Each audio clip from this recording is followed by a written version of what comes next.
এই টাকা দিছেন কে? যুবক কয় আমি। যেই কয় আমি, ম্যানেজার এক নজর তাকে, ম্যানেজার কয় ও মা গো। ম্যানেজার মুসা যাইতে আছে, ভাই ভাই দূরে থাকেন, ভয়ঙ্কর চেহারা, দেখলেই কি লাগে। দাঁড়িয়ার মোসে একাকার। এই টাকা কই পাইছেন? এটা তো অচল টাকা, এই টাকা তো চলে না। আপনি মনে হয় গুপ্তধন পাইছেন, এটা অচল টাকা, এই টাকা এখন চলে না, এই টাকার মুদ্রা তো এখন চালু নাই। কোথায় পাইছেন এই টাকা? যুবক কয় কি বলেন? সকালবেলার টাকা। কিসের টাকা?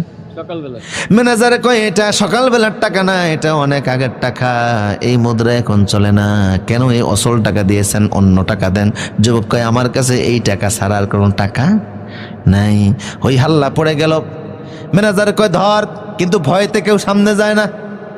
বাজারের টহলটা তো পুলিশ ছিল, পুলিশেরা কয় কি হয়েছে? কয় দোকানে একটা গ্যাঞ্জাম লাগছে।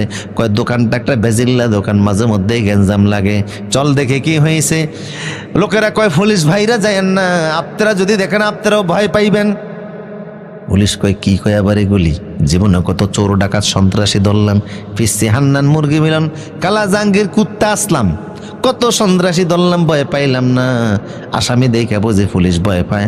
পুলিশ সামনে আইসা চেহারা দেখা পুলিশ কয় ও মা গো।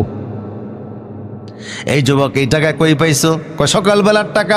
পুলিশ কয় না, এটা তো আজকের টাকা না, এই মুদ্রা এখন আর চলে। কিন্তু পুলিশ কোনোভাবে বুঝাইতে পারে না। পুলিশ নিয়ে গেল ওসির কাছে, ওসি বোঝে না এসপির কাছে, এসপি বোঝে না আইজির কাছে, আইজি বোঝে না মন্ত্রীর কাছে, মন্ত্রী বোঝে না রাষ্ট্রপতির কাছে। রাষ্ট্রপতি পাশে বসাইছে যুবকটারে। মনোযোগ আছে আপনাদের? পাশে বসে বলছে, যুবক এই টাকা কোথায় পেয়েছ? ভয়ে পেও না, নির্ভয়ে বলো, আমারে তুমি খারাপ মনে করো না। দেখো আমার মুখে দাঁড়িয়ে, আমার মাথায় টুপি, আমি একজন ইমানদার, আমি বিনা অপরাধে কাউরে শাস্তি দেই না।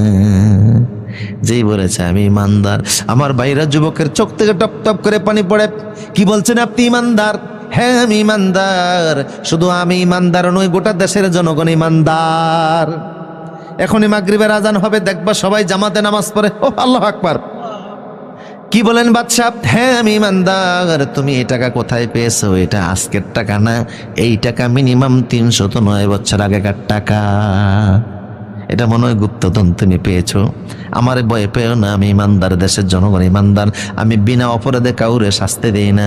যুবক বলে, বাদশা আমি ইমানদার, তবে আমার ইমানের কথা প্রকাশ করার আগে একটা জায়নামাজ দিবেন, আমি আমার আল্লাহরে 2টা সেজদা দিব। এমন একটা সমাজ আমরা দেখতে চাইছিলাম। আমাদের একটা স্বপ্ন ছিল, এমন যদি একটা দেশ হতো যেই দেশের সব মানুষ ইমানদার।